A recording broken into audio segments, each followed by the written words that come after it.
Fleet Admiral Corex stood before the massive viewing screen of the Zephyrian warship Silent Wing. His pale blue skin gleamed under the bridge lights as he watched the unknown vessel drift through space ahead of them. The ship looked crude and primitive compared to their sleek, crystalline technology. "What do you make of it, Science Officer Velith?" Corex asked, his voice carrying the authority of someone who had conquered 12 star systems for the Zephyrian Empire. Velith's thin fingers danced across her scanning console. Her large black eyes reflected the data streams flowing across her screen. "The vessel appears to be constructed from basic metal alloys, Admiral. Very primitive. They are using what seems to be chemical propulsion with some kind of fusion assistance. Quite barbaric, really." The alien ship they observed was a USS Thunderhawk, a human battleship on routine patrol at the edge of human space. Captain Jake Morrison sat in his command chair, reviewing daily reports from his crew. His brown hair was starting to show gray at the temples, a sign of his 20 years in the Earth Defense Force. "Any word from command about those supply shipments?" Morrison asked his communications officer. Communications Officer Nancy Bell looked up from her station. Her red hair was pulled back in a standard military bun. "Nothing yet, Captain. Should arrive next week if the shipping lanes stay clear." Morrison nodded and returned to his reports. He had no idea that alien eyes were watching his every move from several thousand kilometers away. Back on the Silent Wing, Navigator Kess pointed at the tactical display. "Admiral, the vessel is approximately 800 meters in length. It appears to have multiple weapon systems mounted externally. Very crude design, but they seem to have a lot of them." Admiral Corex smiled, showing his sharp white teeth. The Zephyrian Empire had destroyed civilizations with technology far more advanced than this primitive craft. "How many crew members do you estimate?" "Approximately 400 life forms," Velith replied. "They appear to be carbon-based, similar to several species we have encountered before. Nothing special about them from initial readings." The Admiral walked closer to the screen, studying the human ship. Its hull was scarred and weathered, showing signs of previous battles. Unlike the smooth, perfect surfaces of Zephyrian vessels, this ship looked like it had been built to take damage and keep fighting. "Their technology level?" he asked. "Roughly equivalent to the Canthri we defeated 50 years ago," Velith said with confidence. "Perhaps even more primitive. They appear to still use projectile weapons and basic energy systems. No sign of quantum manipulation or gravitic drives." On the Thunderhawk, Chief Engineer Pete Walsh was running his daily inspection of the ship's systems. His thick hands moved with practiced skill across the control panels. The engine room hummed with the power of the fusion reactors that drove the ship through space. "Everything looking good down here, Captain," Pete reported over the comm system. His voice carried a slight accent from his home colony world. "All systems running at full efficiency. Those new plasma conduits are working perfectly." Morrison smiled at the report. Pete had been with him for 8 years, and the man could make any ship run better than factory specifications. "Good work, Pete. Keep her running smooth." Lieutenant Amy Parker sat at her weapons station, running diagnostic checks on the ship's armaments. Her blonde hair caught the light from her control screens as she worked. The weapon systems all showed green, ready for action if needed. "Weapon systems all operational, Captain," she reported. "Point defense grid is online, and all missile tubes are loaded and ready." These routine operations fascinated the Zephyrian observers. They watched as the human crew performed their duties with mechanical precision. Each crew member seemed to know exactly what they were supposed to do without needing constant supervision. "They seem very organized for such a primitive species," commented Communications Officer Nexel. Her voice carried a note of surprise. "Most species at this technology level are much more chaotic in their operations." Admiral Corex nodded slowly. He had seen many alien races in his long career, and usually primitive species were disorganized and inefficient. These humans moved with purpose and discipline that reminded him of his own veteran crews. "Begin a deep scan," he ordered. "I want to know everything about this vessel and its crew, their technology, their capabilities, their weaknesses. Everything." "Yes, Admiral," Velith replied, her fingers flying across her console. "Beginning full-spectrum analysis now." This should only take a few minutes to complete. The scanning beams reached out from the Silent Wing, invisible to human sensors. They passed the hull of the Thunderhawk like it was made of paper, probing every system and every compartment. Dr. Greg Stevens sat in his small office aboard the Thunderhawk, reading historical documents about colonial wars. His thin frame was bent over his computer screen as he studied battle tactics from humanity's past. As the ship's historian, he was always researching how humans had fought and won against impossible odds. The Zephyrian scanners picked up his research, cataloging it as primitive historical data. They had no idea they were looking at detailed military analysis of warfare techniques that had been perfected over thousands of years of human conflict. Medical Officer Kate Young was in the ship's medical bay, running routine health checks on crew members. Her gentle hands moved with practiced skill as she examined each patient. The medical scanners showed that all crew members were in excellent physical condition. The alien scanners recorded this data, noting the unusual physical robustness of the human crew.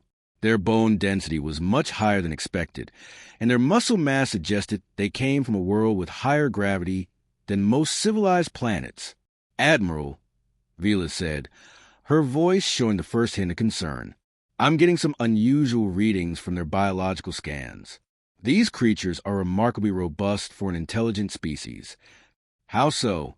Corex asked, moving to look at her displays. "Their skeletal structure is designed to withstand tremendous stress.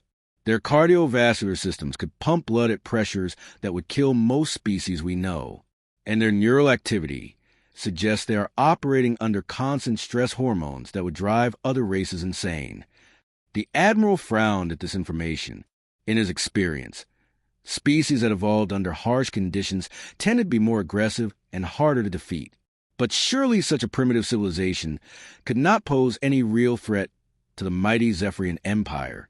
"Continue to scan," he ordered. "I want complete data before we decide how to proceed with first contact." The scanning beams from the Silent Wing dug deeper into the USS Thunderhawk's hull, and what they found made Science Officer Vila pause in her work.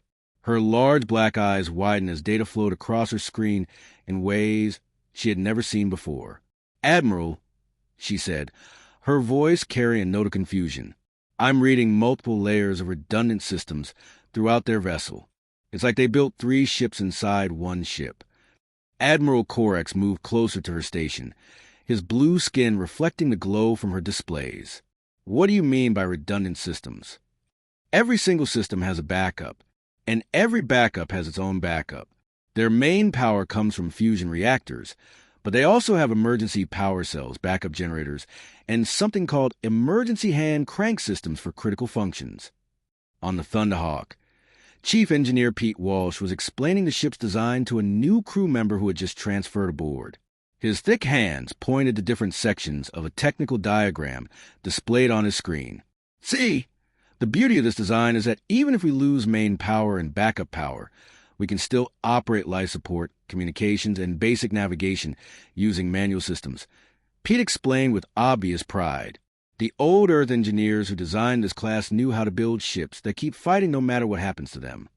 The Zephyrian scanners recorded every word, and Vila translated the technical specifications for her Admiral. What she found disturbed her more with each passing minute. "Admiral, their hull is not primitive metal, as we first thought. It's a complex layered armor system. The outer layer is designed to absorb energy weapons fire. The middle layer distributes kinetic impacts across the entire structure. The inner layer is a self-sealing material that automatically repairs small hull breaches." Tech Specialist Zarfin looked up from his own scanning station. His pale hand shook slightly as he reported his findings. "Sir, I'm detecting what they call battle damage across their hull. But the damage has been repaired so many times that the hull is actually stronger in those areas than it was originally." This information sent a chill through the Zephyrian command crew. They had never encountered a species that seemed to expect their ships to take damage and keep fighting. Most civilized races built their vessels to avoid conflict entirely. Chief Medical Examiner Thylix was running biological scans on the human crew when she made a discovery that made her step back from her console in alarm. "Admiral, you need to see this," she said, her voice barely above a whisper. These creatures' biological readings are unlike anything in our databases. The medical scans showed humans with bone density twice that of most intelligent species. Their muscle mass suggested they were built for physical labor that would cripple other races. But most disturbing were their brain scans. Their neural patterns show constant low-level aggression. Thylax continued. But somehow they're functioning normally with stress hormone levels that should have them in a permanent state of rage. It's as if they have learned to control and channel their violent instincts. On the Thunderhawk, Security Chief Betty Cox was conducting a routine security drill with her team. Her sharp green eyes watched as her security personnel moved through the ship's corridors, checking every room and passage for potential threats. Remember, in a boarding situation, every crew member becomes a combatant, she told her team over the comm system. Scientists, engineers, cooks, everyone. We don't have the luxury of non-combatants in space. The Zephyrian observers watched this drill with growing concern. They saw crew members who normally worked in science labs and engineering departments suddenly transform into armed soldiers with military precision. Each person seemed to know exactly where to go and what to do in case of attack. They trained their entire population for warfare, Navigator Kess observed, her voice filled with disbelief. Even their non-military personnel are combat-ready. Lieutenant Amy Parker was running weapons diagnostics when she activated the ship's point defense system for routine calibration. The Zephyrian scanners immediately detected the activation of over 200 automated weapon systems designed to track and destroy incoming missiles and fighters. My God, whispered Communications Officer Nexel. They have more defensive weapons than most of our battle cruisers have total weapons. But what truly shocked the aliens was that these defensive systems were considered standard equipment on what the humans classified as a light patrol vessel. The weapons were not special modifications or upgrades. They were built into the basic design. Dr. Greg Stevens was still reading his historical documents when he accessed a section on something called asymmetric warfare. The Zephyrian computers automatically translated his research, revealing tactical information that made Admiral Corix's blood run cold. The documents detailed how humans had developed fighting techniques specifically designed for situations where they were outnumbered, outgunned, and facing technologically superior enemies. The tactics included guerrilla warfare, sabotage, psychological operations, and something called total war that seemed to involve using every available resource to destroy an enemy. Admiral, Vila said, her voice now clearly showing fear. I'm detecting massive data storage systems throughout their ship. They're not just carrying technical manuals. They have detailed information about warfare, tactics, and combat techniques dating back thousands of years. The aliens discovered that humans studied war like other species studied art or science. Every battle, every conflict, every tactical innovation was recorded and analyzed. The human crew had access to military knowledge accumulated over millennia of constant warfare. Medical Officer Kate Young was treating a crew member for a minor injury when she casually mentioned that the medical bay was equipped to handle mass casualty situations. The Zephyrian scanners detected medical equipment designed to treat wounds that would be fatal to most other species. They expect to take heavy casualties, Thylax reported with growing horror. Their medical facilities are designed to treat injuries from weapons we've never even imagined, burns from directed energy weapons, decompression injuries, radiation poisoning, traumatic amputations. They have treatments for everything. But perhaps most disturbing was the discovery that humans had developed medical techniques to keep fighters conscious and operational even with injuries that should have killed them. Their combat medicine was designed not just to save lives, but to get wounded soldiers back into battle as quickly as possible. The deeper the scan went, the more the Zephyrians realized they had made a terrible error in judgment. This was not a primitive species flying crewed vessels through space. This was a race of warriors who had turned every aspect of their technology toward the science of war.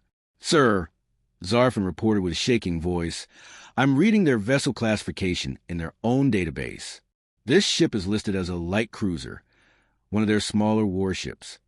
The implications of this statement sent shockwaves through the Silent Wing's command crew. If this massively armed and armored vessel was considered a light warship by human standards, what did their actual battleships look like? The weapon scan sent waves of terror through the Zephyrian command crew. What Science Officer Velith had initially dismissed as primitive kinetic weapons were revealing themselves to be something far more terrifying. "Admiral," Velith said, her voice trembling as she read the data, "these are not simple projectile weapons. They're mass accelerators capable of launching tungsten slugs at 17% of light speed." Admiral Corex felt his blood chill. Relativistic kinetic weapons were theoretical constructs that most advanced civilizations considered too dangerous to build. The energy requirements alone should have been beyond a species at humanity's apparent technology level. "How is that possible?" he demanded. "Their power systems are primitive fusion reactors." "That's just it, sir. They're not using exotic energy sources. They've simply built bigger reactors and more efficient magnetic acceleration systems. It's like they solved advanced physics problems using brute force engineering." On the Thunderhawk, Lieutenant Amy Parker was running routine maintenance on the ship's main gun systems. Her blonde hair was tied back as she worked with practiced efficiency, completely unaware that alien eyes were analyzing every component she tested. "Main railgun systems showing optimal charge capacity," she reported to Captain Morrison. "Tungsten penetrator rounds loaded and ready. Magnetic field generators at full power."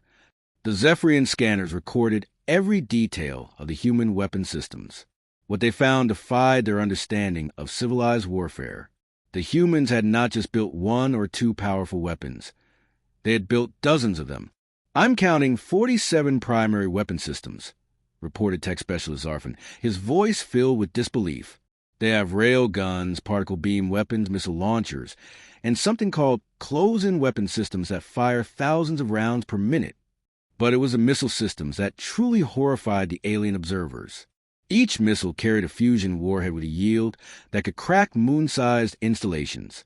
The Thunderhawk carried over 300 of these weapons in its missile bays. "Sir," Communications Officer Nexel said, her voice barely above a whisper, "I'm detecting automated loading systems that can reload their missile tubes in under 30 seconds. They can fire continuous volleys of fusion weapons." Chief Engineer Pete Walsh was explaining the ship's ammunition storage to his assistant engineer when the Zephyrian scanners picked up details that made Admiral Corex step back from the displays in shock. "We carry enough ammunition for extended combat operations," Pete was saying. "The magazines are designed to survive direct hits and keep feeding weapons even if we lose main power. Each storage compartment is separated from the others by blast barriers that can contain a fusion explosion." The aliens realized that humans had not just built weapons. They had built a ship designed to keep firing those weapons even while taking catastrophic damage. Every system was designed with the assumption that the ship would be hit, damaged, and continue fighting. Dr. Greg Stevens accessed a file on human weapons development that made the Zephyrian observers question everything they thought they knew about warfare. The document detailed something humans called non-lethal weapons. They classified some of their weapons as non-lethal? Thylix asked in confusion. The answer sent chills through every alien on the Silent Wing. Human non-lethal weapons included sonic disruptors that could liquefy nervous systems, electromagnetic pulse devices that could shut down entire fleets, and chemical agents that can incapacitate entire planetary populations. "If these are their general options," Admiral Corex said slowly, "what do their actual weapons of war look like?" The answer came when Lieutenant Amy Parker accessed the ship's classified weapons inventory for her routine inspection. The Zephyrian scanners detected weapon systems that had no equivalent in their experience. There was something called antimatter torpedoes that could annihilate entire space stations. There were gravitational mines that could create artificial black holes. There were quantum disruption bombs that could unmake matter at the subatomic level.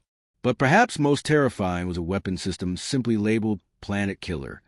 The technical specifications suggested it could crack the crust of a world and render it uninhabitable for thousands of years.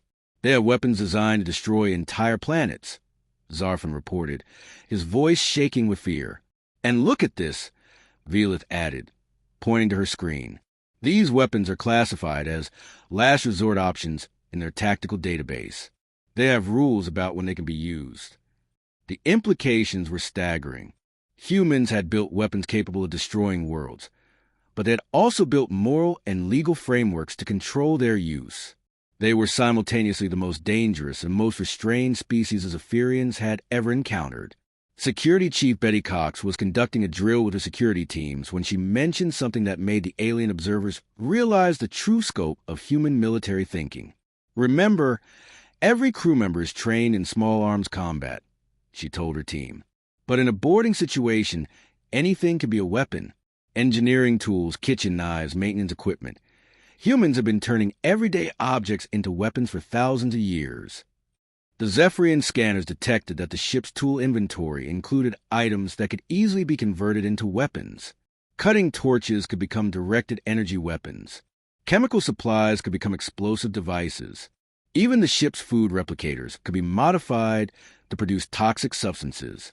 They don't just carry weapons, Navigator Kess observed with growing horror. Their entire ship is a potential weapon.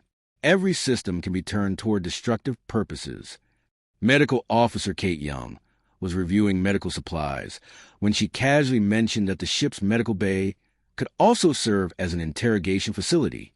The aliens discovered that human medical knowledge was so advanced they could keep prisoners alive and conscious under conditions that would kill most other species. But what truly disturbed the Zephyrian observers was the discovery of something in the human database called rules of engagement. These were self-imposed limitations that humans followed during combat to prevent unnecessary casualties and destruction. They have rules that prevent them from using their most powerful weapons, Thylex reported. They deliberately limit their own destructive capacity to avoid what they call war crimes. Admiral Korek stared at the data in disbelief. Humans have built the most devastating arsenal any species had ever assembled, and then created moral codes to prevent themselves from using it to its full potential. They were warriors who had learned to restrain themselves. "Sir," Velas said quietly, "there's something else.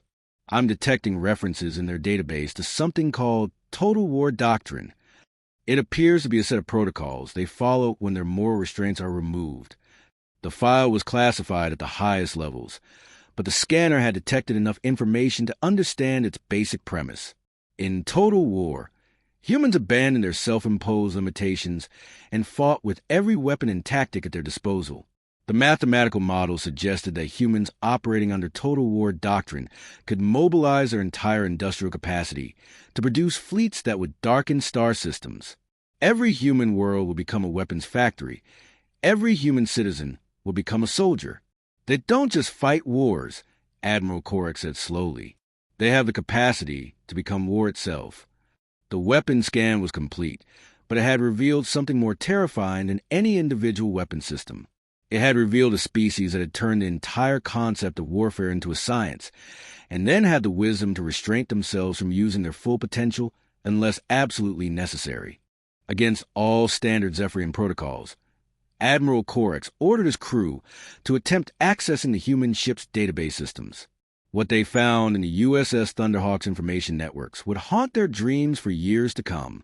Beginning data extraction from their historical archives, Science Officer Velas reported, her fingers working carefully across her console. "Their security systems are surprisingly sophisticated, but our quantum processors should be able to break through." The first files they accessed seemed harmless enough, basic historical records about human civilization. But as the data began flowing onto their screens, the Zephyrian crew realized they were looking at something unprecedented in galactic history. "Admiral," Velas said, her voice growing quieter with each file she opened, "these creatures have been at war continuously for their entire recorded history. Not just occasional conflicts, constant, perpetual warfare. The historical database painted a picture that defied everything the Zephyrians understood about intelligent species development. Most civilizations went through brief periods of conflict before evolving beyond warfare. Humans seem to have embraced it as a permanent way of life." Dr. Greg Stevens was reviewing a document about something called World War II when the alien scanners picked up his research. The statistics that flowed through their translation systems made several Zephyrian officers step back from their stations in shock. "Over 50 million casualties in a single conflict," Thylex whispered, reading the translated data. "They killed 50 million of their own species using primitive chemical explosives and kinetic weapons. But what disturbed the aliens even more was that this was not humanity's largest or most destructive war. It was simply one of dozens of massive conflicts scattered throughout their history. Humans had fought wars that lasted centuries, wars that spanned entire continents, wars that seemed to exist simply because fighting was what humans did. "Look at this," Navigator Kess said, pointing to her screen. "They have detailed records of every battle, every tactic, every weapon used in every war they've ever fought. They study their own violence like we study mathematics." The database contained military analysis going back thousands of years.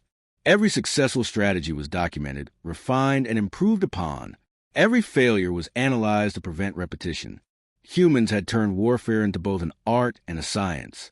Communications Officer Nexel made a discovery that sent chills through the entire bridge crew. She had accessed what humans called their entertainment media. Stories, games, and recreational activities that civilians use to relax. "Admiral, you need to see this," she said, her voice filled with disbelief. "Their entertainment consists primarily of simulated warfare and competitive violence." The alien scanners revealed human movies that glorified combat, video games that trained civilians in military tactics, and sports that were barely controlled physical conflicts between teams of warriors. "They train their children to fight," Nexel continued. "From a young age, human offspring are taught competitive games that develop strategic thinking, physical coordination, and aggressive instincts." Lieutenant Amy Parker was playing a handheld strategy game during her break when the Zephyrian scanners analyzed what she was doing. The game involved managing resources, deploying troops, and conquering territory through combined arms tactics. "She's practicing warfare while relaxing," Tech Specialist Zarfin observed with growing horror. "Their leisure activities are military training exercises." But perhaps most disturbing was the discovery of human literature and poetry. The Zephyrians found thousands of years of written works that celebrated warriors, honored fallen soldiers, and turned the horror of battle into something beautiful and inspiring. Chief Engineer Pete Walsh was reading a book during his off-duty time, a historical novel about ancient human warriors who died defending their homeland against impossible odds. The story presented these deaths not as tragedies, but as the highest form of honor a human could achieve. They romanticized their own destruction, Admiral Korek said slowly. "Death in battle is not feared, it's aspired to." The psychological profiles emerging from the database painted a picture of a species that had evolved not just to survive violence, but to thrive in it. Human brain chemistry was designed to release pleasure-inducing chemicals during combat situations. Medical Officer Kate Young was reviewing crew psychological evaluations when the alien scanners detected something that made Thylax question her understanding of intelligent behavior. "Their stress response systems are completely backwards," Thylax reported. "Where most species experience fear and seek to avoid conflict, humans experience excitement and are drawn toward it." The database revealed that humans actually perform better under pressure, thought more clearly during crisis situations, and became more creative when faced with life-threatening challenges. They were a species that had evolved to excel in exactly the conditions that destroyed other civilizations. "Sir," Vila said quietly, "I'm finding references to something they call warrior culture. It appears that many human societies specifically bred and trained individuals whose only purpose was warfare. The files detailed human military traditions going back millennia. Professional soldiers who dedicated their entire lives to perfecting the art of killing. Military academies that trained young humans in strategy and tactics from childhood. Veterans who passed down combat knowledge through generations of warriors." Security Chief Betty Cox was reviewing training manuals when the aliens discovered that human military doctrine included detailed plans for fighting enemies they had never encountered before. There were tactical guides for battling in every possible environment, from underwater to zero gravity to the surface of gas giant planets. They prepare for wars they've never fought, Navigator Kess observed, against enemies they've never met, in places they've never been. But what truly terrified the Zephyrian observers was the discovery that all of this military knowledge was freely available to any human who wanted to learn it. The database contained detailed instructions for building weapons, planning battles, and organizing military campaigns. Their civilians have access to information that we classify at the highest military levels, Communications Officer Nexel said. Every human is potentially a military strategist.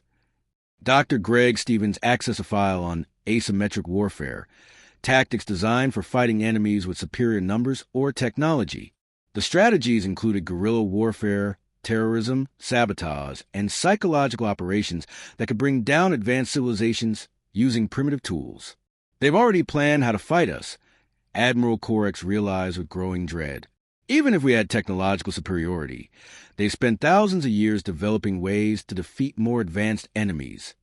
The database contained case studies of how humans had defeated technologically superior foes throughout their history. Native populations that had driven off advanced invaders. Rebels who had overthrown powerful governments. Small groups that had defeated entire armies through cunning and determination. Admiral, Vila said, her voice now filled with fear. There's something else. I'm detecting references to something called scorched earth tactics.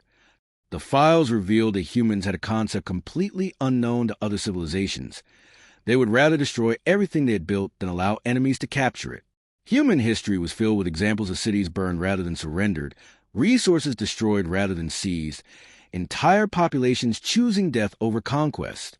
They don't just resist invasion, Admiral Corex said slowly. They make conquest meaningless. The human database had revealed a species that had not simply survived in a hostile universe. They had become the most hostile thing in it. Every aspect of their culture, from their entertainment to their education to their highest moral ideals, was shaped by thousands of years of constant warfare. And somehow, despite all this, they had managed to spread across multiple star systems and build a spacefaring civilization. They had taken their warrior instincts to the stars. The Zephyrian scanning operation took a more ominous turn when they discovered the most terrifying aspect of human military doctrine, their response protocols. Unlike other species that had elaborate diplomatic procedures and careful escalation processes, humans had something far more direct and deadly. Admiral, Science Officer Velith reported with obvious concern in her voice, I'm detecting what they call threat response matrices integrated into every system on their ship. Admiral Corex moved closer to study her displays. What he saw made his blue skin pale even further. The humans had not just prepared for war. They had automated their preparation for war. Security Chief Betty Cox was running what she called a standard readiness drill when the alien scanners detected something that sent shockwaves through the Silent Wing's command crew. Within 60 seconds of the drill alarm, every single human on the ship knew exactly where to go and what to do. Look at this transformation, Navigator Kess said in amazement. They went from routine operations to full combat readiness in under 2 minutes. The Zephyrian observers watched in fascination and horror as the human crew executed their battle station's protocol. Scientists became gunners, engineers became damage control specialists, and medical staff became battlefield surgeons. The entire ship transformed from a peaceful patrol vessel into a dedicated war machine. Captain Jake Morrison's voice carried clearly over the ship's communication system as he addressed his crew during the drill. Remember, people, we drill like we fight. Every second counts when lives are on the line. They practice this regularly, Communications Officer Nexel observed. This transformation is so routine, they can do it while barely conscious. Lieutenant Amy Parker demonstrated the human concept of redundant command structure when she temporarily took over tactical operations while the primary officer simulated being injured. The Zephyrians watched in amazement as every position on the bridge had backup personnel ready to step in immediately. Their command structure doesn't collapse when leaders are eliminated. Tech specialist Zarfin reported with growing unease. Every officer is trained to assume command responsibilities at any level. But what truly disturbed the alien observers was the discovery of something humans call dead man switches throughout their systems. If the command crew was killed or incapacitated, the ship would continue fighting under automated protocols until either the enemy was destroyed or the ship itself was eliminated. Chief Engineer Pete Walsh was explaining emergency procedures to a new crew member when the Zephyrian scanners picked up information that made Admiral Corex step back from the displays in shock. If we lose main power, backup power, and emergency power, we switch to manual override systems, Pete was saying. The ship can continue basic operations using hand-cranked generators and mechanical backup systems. We can still fight even if everything electronic is destroyed. The aliens realized that humans had planned for scenarios they had never even imagined. While most civilizations would surrender if their technology failed, humans had backup plans for their backup plans and manual alternatives for their electronic systems. Medical Officer Kate Young was reviewing casualty protocols when she mentioned something that made Chief Medical Examiner Thylix question her understanding of intelligent behavior patterns. In a combat situation, we expect casualty rates of up to 40% and still maintain operational effectiveness, Kate said calmly, as if discussing routine medical procedures. 40% casualties, and they still expect to keep fighting? Thylix whispered in horror. Most civilizations would surrender after losing 10% of their forces. But the human protocols went far beyond simple endurance of losses. The aliens discovered that humans had detailed plans for continuing combat operations even after suffering catastrophic casualties. There were procedures for fighting with skeleton crews, emergency protocols for operating essential systems with minimal personnel, and contingency plans for situations where only a handful of crew members survived. Dr. Greg Stevens was reviewing historical documents about something called Last Stand protocols, when the Zephyrian scanners detected information that sent chills through every alien on the Silent Wing. The documents detailed human military units that had continued fighting even when completely surrounded, outnumbered by impossible odds, and facing certain death. These were not desperate last-ditch efforts. They were planned tactical operations designed to inflict maximum damage on enemies, even while being destroyed. They have tactical doctrine for dying effectively, Admiral Korex said slowly. They've turned their own destruction into a weapon. Commander Frank Miller was discussing operational parameters with his officers when he casually mentioned something that revealed the true depth of human military thinking. Remember, acceptable losses for a successful mission can go up to 60% if the strategic objective is critical enough, he said matter-of-factly. We're prepared to sacrifice ourselves, if necessary, to protect human space. The Zephyrian observers realized that humans didn't just plan to win battles. They planned to make losing battles so costly for their enemies that victory would be meaningless. Every human engagement was designed to inflict maximum damage regardless of the outcome. Sir, Vila's reported with obvious fear in her voice, I'm detecting something they call mutually assured destruction protocols. If their ship is going to be captured or destroyed, they can detonate their fusion reactors to create an explosion equivalent to a small star. The technical specifications were clear. Humans were prepared to turn their own ships into massive bombs rather than allow enemies to capture them. The explosion would be large enough to destroy any fleet foolish enough to get close to a defeated human vessel. But perhaps most terrifying was the discovery that these protocols were not desperate last measures. They were standard operating procedures that every human crew was trained to implement without hesitation. Security Chief Betty Cox was explaining boarding defense procedures when the aliens learned something that made them question their entire understanding of civilized warfare. Every corridor is designed as a kill zone, she told her security teams. Every room has multiple exit strategies. Every crew member knows how to set up ambush points using standard ship equipment. The Zephyrian scanners revealed that the entire human ship was designed as a three-dimensional battlefield. Every passage could be sealed to trap enemies. Every compartment could be turned into a fortress.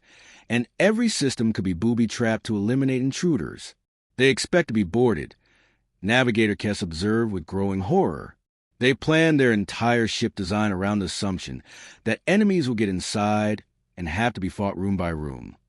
The scanning operation revealed that humans had contingency plans for scenarios that other species considered impossible. Plans for fighting in vacuum. Plans for combat in zero gravity. Plans for battle when artificial gravity failed and life support was compromised. Admiral, Communications Officer Nexel said quietly, they have protocols for continuing combat operations even if their ship is breaking apart around them. Individual compartments can seal off and fight independently. Admiral Korex stared at the data streaming across their screens and realized they had discovered something unprecedented in galactic history. These were not just warriors. They were a species that had turned preparation for warfare into an art form so sophisticated that they could continue fighting under conditions that would make other civilizations simply cease to exist. They don't just plan to fight, he said slowly. They plan to keep fighting no matter what happens to them. Injury, equipment failure, overwhelming odds, certain death. None of it stops them. The human response protocols have revealed a species that viewed warfare not as a last resort, but as an inevitable fact of existence that required constant preparation and absolute commitment. The Zephyrian Psychological Analysis Team, led by Chief Medical Examiner Thylix, made what would prove to be the most unsettling discovery yet. As they studied the human crew's behavioral patterns and emotional responses, they uncovered something that defied their understanding of intelligent species development. "Admiral," Thylix reported, her voice filled with scientific curiosity mixed with growing dread, "these humans display pack bonding behavior that extends far beyond their immediate group. They seem to consider all members of their species as part of one enormous pack." Admiral Corex frowned at this information. Pack bonding was common among primitive species, but it usually disappeared as civilizations advanced and became more individualistic.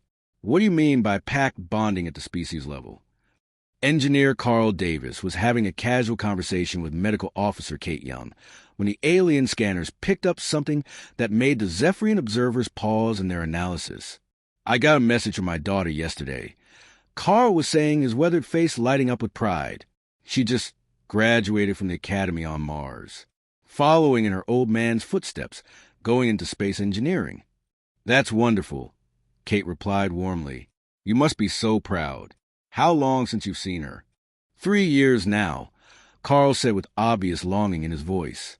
"But knowing she's out there, building a better future for humanity, makes all this worthwhile." The Zephyrian scanners detected the emotional resonance in both humans during this conversation. Their stress hormones decreased, their neural activity showed pleasure responses, and their overall physical condition improved simply from discussing other humans they cared about.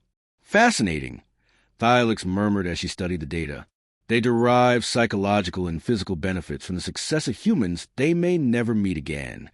Security Chief Betty Cox was reviewing personnel files when she mentioned something that provided more evidence of this species-wide bonding phenomenon. "We've got crew members from 12 different human worlds on this ship," she told her assistant. "Earth, Mars, Alpha Centauri colonies, the mining stations around Jupiter. But when it comes to defending human space, we're all one people." The alien observers noticed that humans from completely different planets, with different accents and cultural backgrounds, showed identical loyalty patterns. They would fight and die for humans they had never met, from worlds they had never visited. They maintained tribal bonding instincts while expanding across multiple star systems, Navigator Kess observed with amazement. Usually species lose their pack cohesion when they spread beyond their home world. Dr. Greg Stevens was reading a historical document about something called the Colonial Wars, when the Zephyrian scanners detected information that revealed the true scope of human pack bonding. The document described how humans from Earth had traveled hundreds of light years to defend colonies that had been attacked by alien forces. These Earth humans had no direct connection to the colonists, no shared government or economic system, but they had responded to the threat as if their own families were under attack. "They fight for abstract concepts," tech specialists often said in confusion. "Honor, freedom, justice, things that have no physical substance." Lieutenant Amy Parker was explaining to a junior officer why humanity maintained such a large military presence in space, when she provided insight into human psychology that chilled the alien observers. "Every human world is connected," she said with quiet intensity. "An attack on any human settlement is an attack on all of us. We may be scattered across the galaxy, but we're still one people." The Zephyrian psychological analysis revealed that humans carried personal items connecting them to other humans across vast distances. Photos of family members, letters from friends, small objects that reminded them of home worlds they might never see again. Chief Engineer Pete Walsh had a small metal medallion on his workstation, a simple piece of steel from the first human colony ship. He touched it occasionally while working, and each time his stress levels decreased measurably. They carried totems, Thylix reported with growing fascination, physical objects that maintained their connection to the larger human pack across impossible distances. But what truly disturbed the Zephyrian observers was the discovery of how humans responded to threats against their species. When one human showed distress, others automatically responded to help. Even during routine operations, Medical Officer Kate Young was treating a crew member for a minor injury when several other humans stopped their duties to check on their colleague's condition. The injured person was not related to them, not from their home world, and not even in their department, but they responded as if he were family. When one is threatened, all respond. Admiral Corex observed grimly. It's like attacking a single cell in an organism. The entire body mobilizes to fight the infection. Communications Officer Nexel intercepted human communications between different ships in the patrol fleet when she discovered something that made her question everything the Zephyrians thought they knew about interstellar politics. Admiral, these ships are from different human governments and military organizations, but they operate as a unified force. When one ship reports a potential threat, all the others immediately move to support positions. The alien scanners revealed that human national governments were largely irrelevant when it came to species defense. Humans who disagreed on politics, economics, and social policies instantly unified when facing external threats. Captain Jake Morrison was reviewing fleet communications when he mentioned something that provided more evidence of this species-wide unity. Command wants us to coordinate with the European Federation cruiser and the Colonial Defense Force destroyer, he told his officers. Different flags, same mission, protecting human space. The Zephyrians realized that humans had somehow maintained the advantages of tribal unity while avoiding the disadvantages of tribal conflict. They competed with each other during peacetime, but became a single organism when threatened by outsiders. Sir, Felix said quietly, I'm detecting something else in their psychological profiles. They have what appears to be inherited trauma responses related to species-level threats. The medical scans revealed that humans carry genetic memories of existential dangers their species had faced. Wars that had nearly destroyed their entire civilization, natural disasters that had driven them to near extinction, challenges that had forged them into a species that viewed survival as a collective responsibility. Dr. Greg Stevens was researching something called Never Again Protocols when the alien scanners detected the most chilling aspect of human-pack bonding. The documents revealed that humans had made collective promises to their entire species, oaths that no human would ever again face certain historical horrors alone. These were not government policies or military doctrines, but cultural commitments that transcended all other loyalties. They've sworn species-level oaths, Admiral Corex said slowly. Promises made by the entire human race to protect all humans, everywhere, forever. The scanning operation revealed that attacking any human settlement would automatically trigger response from every human military force in the galaxy, not because of treaties or alliances, but because of psychological bonding that made every human the responsibility of every other human. Admiral, Felix said with obvious fear in her voice, their pack bonding extends to humans not yet born. They make strategic decisions based on protecting human generations that don't even exist yet. The implications were staggering. The Zephyrians had discovered a species that would fight not just for their current population, but for their theoretical future population. Any threat to human expansion or survival would be met with resistance from humans who might not live to see the results of their sacrifice. They're not just a military force, Admiral Corex realized with growing dread. They're a species-wide pack that treats every individual as essential to the survival of the whole. Attacking one human means fighting all humans across all time. As the Zephyrian scanning operation neared completion, Admiral Corex and his crew made a discovery that would change their understanding of a human species forever. Everything they had observed, the weapons, the tactics, the barely contained aggression, the species-wide pack bonding, represented humanity at peace. Admiral, Science Officer Vila said, her voice barely above a whisper, I've been analyzing their historical databases and current operational status. This vessel and its crew represent humans during what they classify as peacetime operations. The word sent a chill through every alien on the Silent Wings bridge. They had been observing what they thought was a military vessel prepared for war, only to discover that this was humanity being calm and relaxed. Lieutenant Ray Thompson was chatting with Communications Officer Nancy Bell about their upcoming shore leave when the alien scanners picked up a conversation that made the Zephyrian observers question everything they thought they understood. Can't wait to get back to quiet duty after this patrol, Ray was saying with obvious relief. These border runs always make me nervous. Too much potential for trouble out here. I know what you mean, Nancy replied. I'll be glad when we're back to routine cargo escort missions. Much more peaceful. The Zephyrian crew realized with growing horror that what they were witnessing was humans during routine, low-stress operations. The battle-ready ship, the heavily armed crew, the constant preparedness for combat. This was humanity at rest. Tech specialist Zarfin made a discovery in the human database that sent shockwaves through the alien command crew. Admiral, I'm finding references to something called Total War Doctrine buried deep in their classified military files. The mathematical models contained within these files painted a picture that defied comprehension. When humans abandoned their peacetime restraints and engaged in what they called total war, their entire civilization transformed into a war machine. Dr. Greg Stevens was reviewing a historical analysis of human industrial capacity during wartime when the Zephyrian scanners detected information that made Admiral Corex step away from the displays in shock. During their Second World War, humans increased their weapon production by over 2,000% in less than 4 years, the document stated.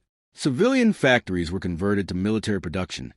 Civilian populations were mobilized for war work, and entire economies were reorganized around the principle of maximum destruction of enemy forces. They can transform their entire civilization into a weapon, Navigator Kess said in amazement. Every factory becomes an armory. Every civilian becomes a soldier. Every resource becomes a tool of war. But what truly terrified the Zephyrian observers was the discovery that this transformation was voluntary. Human governments didn't force their populations into total war. The populations demanded it when they perceived existential threats to their species. Chief Engineer Pete Walsh was explaining to a junior officer how human space infrastructure was designed when he revealed something that made the alien scanners detect patterns they had missed before. Every human world has the capacity to build warships. Pete said matter-of-factly, "We learned long ago that you can't depend on centralized production when you're spread across the galaxy. Every colony has to be able to defend itself and contribute to species defense." The Zephyrians realized that human civilian infrastructure was actually a distributed military production system. Mining colonies could build weapons, agricultural worlds could produce military supplies, and research stations could develop new warfare technologies. Medical Officer Kate Young was reviewing medical protocols when she mentioned something that revealed the true scope of human preparation for species-level conflict. In a total war scenario, every human with medical training becomes a military medic, she said calmly. Civilian hospitals become military treatment centers, medical schools become combat medic training facilities, and pharmaceutical companies switch to producing combat drugs and battlefield medicine. Admiral Corex stood before the main display of the Silent Wing, staring at the USS Thunderhawk as it continued its peaceful patrol through human space. His blue skin had grown pale during the hours of scanning, and now he faced a decision that would affect the future of the entire Zephyrian Empire. "Status report," he ordered, though he dreaded what his crew would tell him. Science Officer Velith looked up from her console, her large black eyes reflecting the fear that had been building throughout their observation mission. "Admiral, we have completed our full analysis of the human vessel and its crew. The results are unprecedented. Summarize your findings," Corex said, his voice steady despite the growing dread in his hearts. "The humans represent an apex predator species that evolved on what they call a deathworld. Velith began. They survived by becoming the most dangerous organism on their planet, then carried those survival instincts with them to the stars." Tech specialist Zarfin added his analysis. "Their technology appears primitive, but is actually incredibly robust. They build for warfare during peacetime, and their peacetime vessels could challenge our military ships in direct combat." Chief Medical Examiner Thylix provided the psychological assessment that sent chills through the bridge crew. They display pack bonding behavior across their entire species. Attacking one human effectively means fighting all humans, everywhere, across multiple star systems. Navigator Kess had perhaps the most disturbing information. "Admiral, our scans indicate this vessel is classified by humans as a light cruiser. Not even their primary warship design. Their actual battleships would be significantly more powerful." Admiral Corex absorbed this information while watching Captain Jake Morrison on the human ship.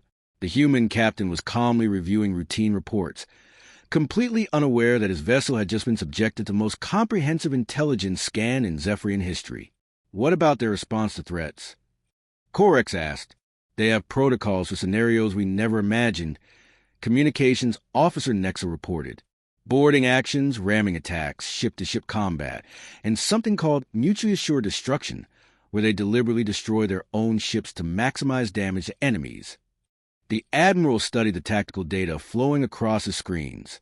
Every system on a human ship was designed with the assumption that it would be damaged, attacked, and forced to continue fighting under impossible conditions. Sir, Velas said quietly, there's something else. We intercepted references to human total war doctrine. When they abandon their peacetime restraints, their entire civilization becomes a weapon of war. Captain Morrison was discussing the patrol route with his officers when he mentioned something that made the Zephyrian observers realize the true scope of human expansion. The alien observers discovered that humans had planned for wars they hoped never to fight, against enemies they hoped never to meet, using weapons they hoped never to build. But if those wars came, every aspect of human civilization was prepared to contribute to their species' survival. Captain Jake Morrison was reviewing strategic communications when he mentioned something that provided insight into human military thinking that chilled the Zephyrian Command crew. Command is running another one of their doomsday scenarios exercises, he told his officers. Theoretical alien invasion, overwhelming technological superiority, multiple human worlds under attack simultaneously. How do they plan to respond to such scenarios? Communications Officer Nexel asked her fellow Zephyrians in fascination. The answer came when Lieutenant Amy Parker discussed the exercise results with her tactical team. The simulation showed that even facing superior technology, human forces could maintain resistance for decades using guerrilla tactics, industrial sabotage, and asymmetric warfare strategies. The Zephyrian scanners detected that humans regularly practiced scenarios where they were outgunned, outnumbered, and facing technologically superior enemies. They had developed tactics specifically designed to defeat more advanced civilizations using determination, creativity, and willingness to accept massive casualties. Sir, Thylix reported with obvious fear, I'm detecting references to something called Geneva Conventions in their military databases. The files revealed perhaps the most disturbing aspect of human warfare. They had rules that limited their own destructive capacity. The Geneva Conventions were self-imposed restrictions designed to prevent humans from using their full military potential against enemies. They deliberately restrained themselves, Admiral Corex said slowly. These weapons and tactics we've observed represent humans fighting with moral limitations in place. Security Chief Betty Cox was explaining rules of engagement to her security teams when she provided an example of these self-imposed limitations. Remember, we are bound by the laws of war even when our enemies are not, she said firmly. We do not target civilians, we do not use prohibited weapons, and we do not torture prisoners. These rules make us stronger, not weaker. The Zephyrian observers realized that humans had developed a capacity for unlimited destruction, then chosen to limit themselves through moral codes that they followed even when facing extinction. But the scanning operation revealed that these moral restraints could be removed under specific circumstances. Deep in the classified military files, the aliens found references to crimes against humanity, protocols that triggered different rules of engagement. Admiral, Velas said quietly, there are scenarios where humans abandon their self-imposed limitations. If an enemy targets human civilians, uses prohibited weapons, or threatens human extinction, all restraints are removed. The files contain theoretical models of what humans called righteous war, conflict where moral limitations were removed and humans fought with their full capacity. The mathematical projections suggested that human industrial and military potential under these conditions could overwhelm civilizations far more advanced than the Zephyrian Empire. Dr. Greg Stevens accessed a file on human technological development during crisis situations when the alien scanners detected the final piece of the puzzle. Human innovation accelerates dramatically during existential threats, the document stated. Technologies that would normally require decades of development can be created and deployed in months when human survival is at stake. The Zephyrians realized that war didn't just mobilize human resources, it accelerated human advancement. A species fighting for survival would advance technologically at rates that could close any gap with more advanced enemies. They don't just fight with what they have, Admiral Corex said with growing dread. They invent new ways to fight while the war is happening. The scanning operation was complete, and it had revealed the ultimate nightmare. The heavily armed, battle-ready crew they had been observing represented humanity at peace, operating under more restraints, using technology developed during peaceful times. If humans ever faced a true existential threat, everything would change. Sir, Velas said with obvious terror in her voice, we may have made the greatest intelligence-gathering mistake in Zephyrian history. We've revealed ourselves to a species that is more dangerous than we ever imagined. We'll check the outer marker buoys at the edge of human space. Morrison was saying, Command wants to make sure no unauthorized vessels are entering our territory.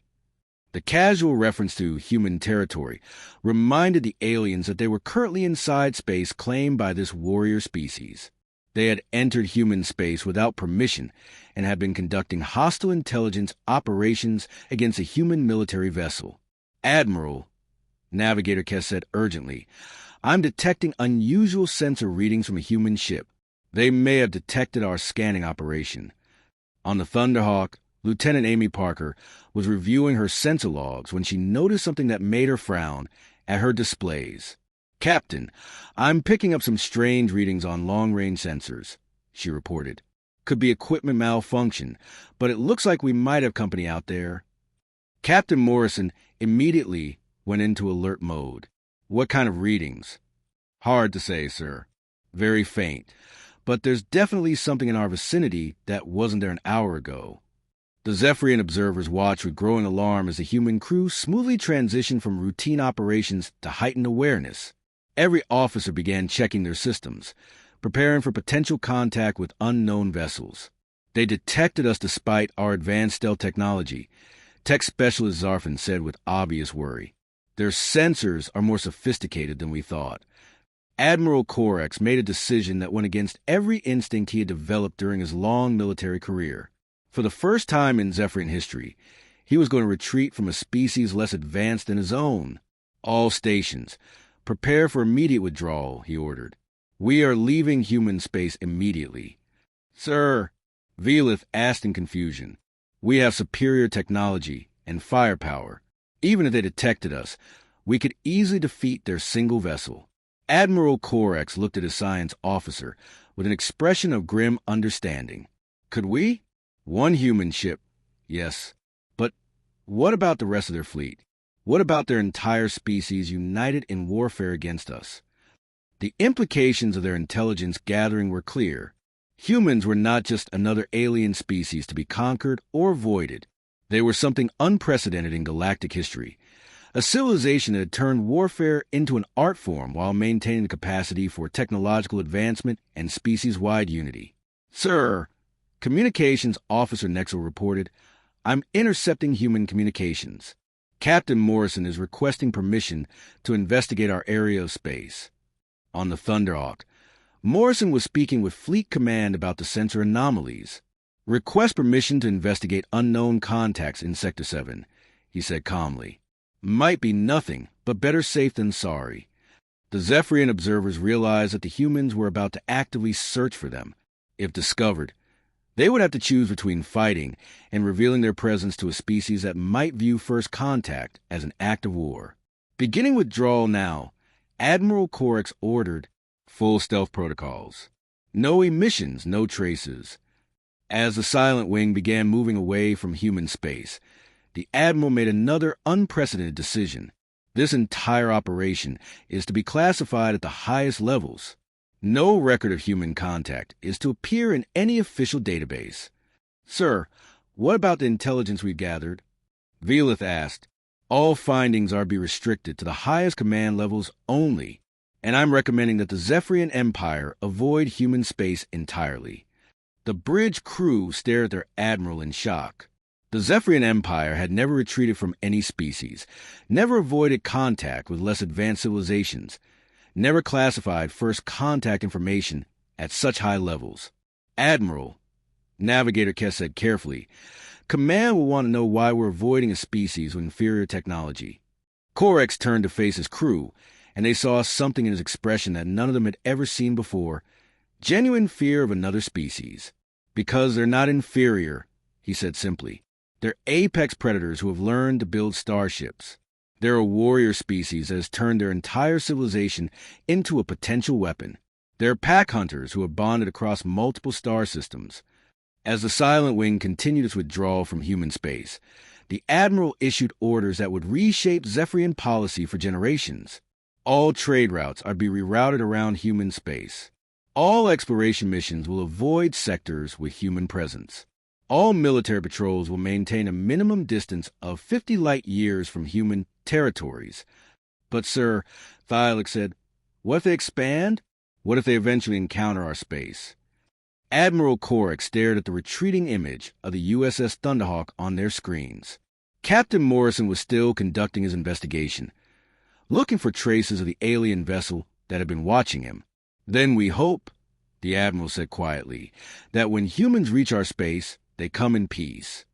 The Silent Wing disappeared into the void, leaving no trace of their presence. The Zephyrian Empire would never again attempt to scan a human battleship. The intelligence reports would be buried so deep that future generations might never learn what had been discovered.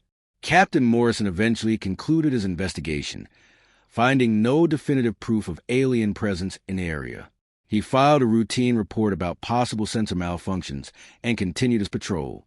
The USS Thunderhawk sailed on through human space, its crew unaware that they had just prevented a potential interstellar conflict simply by being themselves. The Zephyrian Empire quietly rerouted all operations to avoid human space, while humanity continued its expansion into the galaxy, never knowing that their reputation as warriors had preceded them. In the depths of space, two civilizations had encountered each other for the first time. One had retreated in fear, while the other continued on in peaceful ignorance, carrying the genes and instinct of Earth's apex predators to the stars.